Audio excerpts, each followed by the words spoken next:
بسم الله الرحمن الرحيم السلام عليكم ورحمة الله تعالى وبركاته داوديال kuna soo dhawaata wararka dhanbalka wararka qodobada warkeena aad ku daawan doontaan waxaa ka mid noqonaya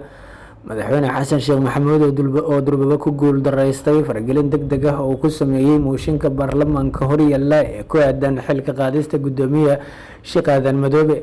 khilaaf soo kala dhexgalay golaha aqalka sare ee baarlamaanka Soomaaliya kadib kacdoon ka dhana xukuumadda federaalka oo si weyn golahaasi looga dareemayo wuxuu yahay shirqoolka ugu dambeeya ee sababaya in xukunka laga tuuro Axmed Madoobe ee xilligan diyaarintiisu ay ka socoto magaalada Muqdisho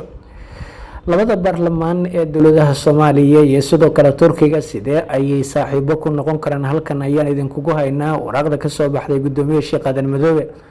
sharciga cusub ee hay'adda sirdoonka qaranka magacana looga bedelayo NISA ayaa markan walwal badan abuuray iyadoo dad badan ay ka dhex arkeen mahadsan inta daawateen waa qodobada wararkeena daawada ku soo dhaw wararkaasi wararka dhameystiran subscribe saar channelka sidoo kale follow gareey oo share gareey page-kana oo ku mahadsan tahay daawashada iyo la socodka wararkeena ana ku bilownaa madaxweynaha jamhuuriyadda Soomaaliya Xasan Sheekh Maxamuud ayaa ku guul dareystay faragelin degdeg ah oo ku sameeyay mooshinka yaalla baarlamaanka isla markaana looga soo horjeedo gudoomiyaha Sheekh Aadan Maxamed Nuur Sheekh Aadan Madoobe kadib markii xildhibaanada qaar ka mid ah mucaaradka hiba ay ku dhawaaqeen in ay mooshin ka wadaan gudoomiyaha Sheekh Aadan Madoobe isla markaana ay qorsheynayaan in ay xilka ka xayuubiyaan ayaa waxa bilowday dadaal ka socda filla Soomaaliya kuwaas oo u muuqda in xal loogu raadinayo mooshinkan si uunan ugu gudbinin guud ahaan baarlamaanka isla markaana saameyn uunan ugu yeeran habsamo socodka golaha shacabka gudoomiyaha Sheekh Aadan Madoobe ayaa maalmihii la soo dhaafay waxaa hortaalay isla markaana uu ka faa'iideysan waayay fursad horseedi lahayd inuu maanta iska difaaco dhaqdhaqaaqyada ka dhanka baarlamaanka maadaama uu ka cuslaystay inuu qabto mooshinka ka dhanka Sacdiye Salaad waxaa xilligan muuqata in mawjaduhu ay dhinaciisa u soo janjeersadeen isla markaana la doonayo in mar lagu xado qarqarsiga siyaasadeed ee la doonayo in looga fariisiyo kursigan uu ku hanweyn yahay in sanadaha soo aadan uu ku hogaamiyo baarlamaanka gudoomiyaha Sheekh Aadan Madoobe ayaa sidoo kale waxa uu kulanmadii ugu dambeeyay ahaa kuwa kala kulmayay dhaliilo adag isla markaana kaga imaanaya dhinaca baarlamaanka xildhibaano badan ayaa sheegay in ay diyaar yihiin tillaabooyinka soo jeedinta iyo sidoo kale aruurinta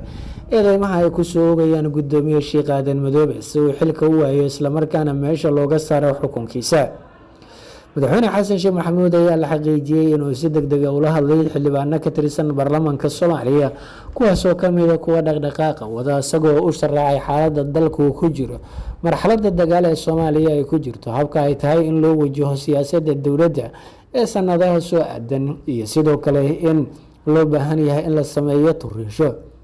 in laga fogaado khilaaf iyo isqabqabsi niyad jab abuuri kara iyo in la qaado tillaabooyin midaysan oo bulshada Soomaaliyeed ay u arkaan in dantooda dowladeed iyo sidoo kale shacabnimo intaba ay ku jirto dagaalada ugu dambeeya ay sameynayaan xildhibaano ka tirsan baarlamaanka Soomaaliya isla markaana u badan xildhibaanadii saaxiibka la ahaa madaxweynihii hore ee Soomaaliya Maxamed Cabdullaahi Farmaajo isla markaana uu ka mid yahay Daahir Amiin Jeesow iyo sidoo kale Xasan Cabdi Nuur iyo Kulana Juus iyo xildhibaano kale oo qaarkood dalka dibadiisa ay ku maqan yihiin ayaa waxa ay noqonaysaa tii ugu adkeyd oo laga soo gudbiyo gudoomiyaha Sheekh Aadan Madoobe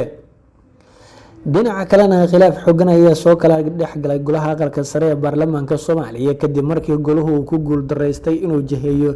siyaasadiisa shaqo iyo sharci ee la xiriirta gudashada waajibaadka golahan uu dhisan yahay iyo sidoo kale in uu cabiro oo uu jaangooyo shaqooyinka uu la wadaago baarlamaanka intiisa kale iyo kuwa gaarka uu leeyahay gudoomiyaha xeer hoosaadka Cabdisamed Macalin Maxamuud ayaa waxa uu ku dhawaaqay in golaha shacabka kaliya looga fadhiyo inuu la xisaabtamo xukuumadda wixii ka dheeriyana waxa uu ku tilmaamay in ay yihiin tillaabooyin qarayska tuurnimo fariintaas ayaa waxay ku socotaa gudoonka golaha iyo sidoo kale xildhibaano ka tirsan golaha aqalka sare ee baarlamaanka Soomaaliya kuwaas oo jihaadaya isla markaana doonaya in ay mar un guul ka gaaraan una halgamaya ujeedooyin kala ah in ayagu ay ka mid noqdaan la xisaabtamayaasha xukuumadda oo si dhow ay dowladda ula xisaabtamaan iyo sidoo kale inay helaan awood siyaasadeed iyo mid sharci oo ay xilalka kaga xayuubin karaan xubnaha hogaanka dowlad goboleedyada iyadoo la marayo tillaabooyin ay ka mid yihiin in golahu uu keeno soo jeedin, iyadoo weliba dowlad goboleedyada loo arko in ay yihiin kuwa ahmiyadda koowaad leh in meesha laga saaro ay xildhibaanadu muddo dheer u halgamayeen sidii arrintaasi loo meel marin lahaa. sameynta sharcigaasi ayaana ah mid xilligan ay ku howlan yihiin qaar ka mid a xildhibaanada golaha, iyadoo weliba sidoo kale la doonayo in golahu uu meel mariyo hindisa sharciyeedkan si uu u helo awoodda ugu badan ee ku aadan xilka qaadista iyo sidoo kale ansixinta hogaanka dowlad goboleedyada. marka ay dhacdo doorasho madaxweyne, waxay doonayaan inay sameeyaan hanaan sharci oo ogolaanaya in madaxweynahaasi uu kalsoonida ka helo golaha aqalka sare ee baarlamaanka dalka, iyo sidoo kale in golahaas aqalka sare doorashadiisa u aqbalo. arrintaas oo ah mid xilligan sii kala qaybinaysa xildhibaanada, maadaama dowlad goboleedyo badan ay doonayaan inay xildhibaanada qaarkood u adeegsadaan inay ku hor istaagaan sharciyadaasi. waxaa meeshii ugu dambeysay maraya diyaargarowga shirqoolka siyaasadeed ee xukunka looga tuurayo axmed maxamed islaam axmed madoobe. mas-uuliyiin iyo sidoo kale siyaasiyiin xilal kala duwan kasoo qabtay dalka ayaa ku howlan tillaabooyinkan ayagoo hirgelinaya hanaan horseedaya in xilka laga xayuubiyo madaxweyne axmed maxamed islaam axmed madoobe, iyadoo la marayo taxanayaal iyo sidoo kale tibaaxo kala duwan oo la xiriidha dhinaca awoodda iyo sharciga. marka ay dalka soo galeen ciidamada ka yimid dalka Eritrea, waxaa isbedelay guud ahaanba hanka siyaasadeed ee qaar ka mid a madaxda dowlad goboleedyada iyo sidoo kale qaar ka mid a siyaasiyiinta oo ayaguna ku haminaya inay helaan fursad weyn. ciidamada ka yimid dalka Eritrea ayaa dhowaan waxaa howlgal ballaaran ay ku gaarayeen ilaa gobolka Jubbada Dhexe. marka la qabto gobolka Jubbada Dhexe, gaar ahaan magaalada Bu'aale, waxa ay noqonaysaa in siyaasiyiin badan oo kasoo jeeda Jubbaland ay durbaba kaga dhawaaqaan halkaasi kulamo siyaasadeed iyo inay ka dhacdo doorasho madaxweyne oo loo dhan yahay. halkaasi waxaa ku hari doona maamulka Kismaayo, waxaana soconaya qorshe la doonayo in ciidamada Jubbaland ka amar qaata aynan soo galin aagga magaalada Bu'aale, iyadoo weliba loo dirayo jiido kale, isla markaana lagu wargelinayo in kolka hore ay ka dagaalamaan deegaano kala duwan oo ka tirsan Jubbada Hoose iyo sidoo kale Gedo, halkaas qayb kalena loo marin habaabin doono shaqooyin kale oo xagga ciidamada ah. waxay noqon doontaa in ciidanka ka yimid dalka Eritrea oo kaliya ay si toos u galaan magaalada magaalada Bu'aale, xarunta gobolka Jubbada Dhexe, isla markaana ay hogaamiyaan oo qayb ka noqdaan siyaasiyiin mucaarada. arrintaas oo Axmed Madoobe uu ka walaacsan yahay. gudoomiyaha golaha shacabka Soomaaliya Sheekh Aadan Maxamed Nuur Sheekh Aadan Madoobe ayaa magacaabay guddiga loogu magac daray xoojinta saaxiibtinimada baarlamaanada Turkiga iyo Soomaaliya, iyadoo si gaar ah loo mideynayo wada shaqeynta iyo sidoo kale isku duubnida baarlamaanka jamhuuriyadda Turkiga iyo sidoo kale baarlamaanka jamhuuriyadda federaalka Soomaaliya.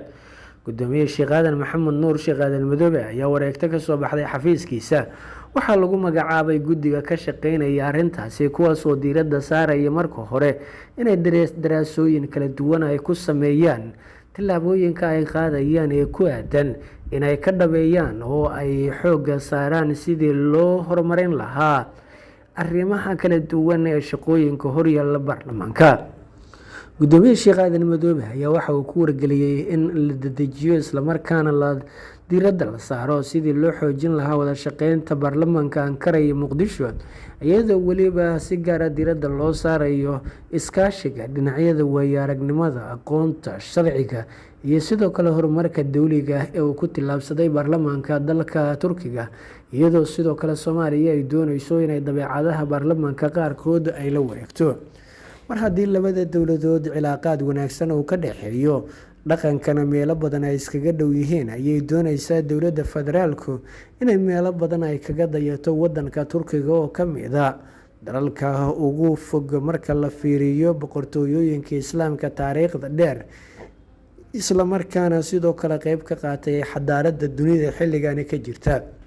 kaasoo si weyn ay saaxiibo u yihiin Soomaaliya, isla markaana ay iska kaashadaan dhinacyada arrimaha bulshada, militariga, dhaqaalaha, diblomaasiyadda, siyaasadda iyo sidoo kale bulshada oo ay wadaagaan. gudoomiye Sheekh Aadan Madoobe ayaa xilligan waxaa guddi magacaabistiisu ay ku soo aaday waqti adag oo birtu ay ku agmudan tahay isla markaana dood ka dhalatay xeerka NISA oo horyaalla baarlamaanka uu sababay in gudoomiyuhu uu kalsooni darro xilligan ku joogo. xildhibaano ka tirsan baarlamaanka ayaa dareensan in isbedelka lagu sameeyay xeerka hay'adda sirdoonka qaranka Soomaaliya NISA oo la doonayo in mid heer federaal ah la siiyo magaceeda ay tahay arrin walwal badan ku haystay xildhibaanada, iyagoo kaga dhex jeeda Mahad Salaad oo ay sheegeen inuu yahay shaqsi bartilmaameedsanaya qaar badan oo ka mid ah muxaafidkii dowladii hore ee muddada kasoo horjeeday Mahad Salaad iyo mucaaradkiisii. gudahaan daawada intaas waxaa ku dhan warkii oo kaaga imaanaya dhambaalka wararka. haddii daawada nagu cusub tahay subscribe saar channelka, follow garee oo share garee page-kana oo ku mahadsan tahay daawashada iyo la socodka wararkeena. nabadgelyo.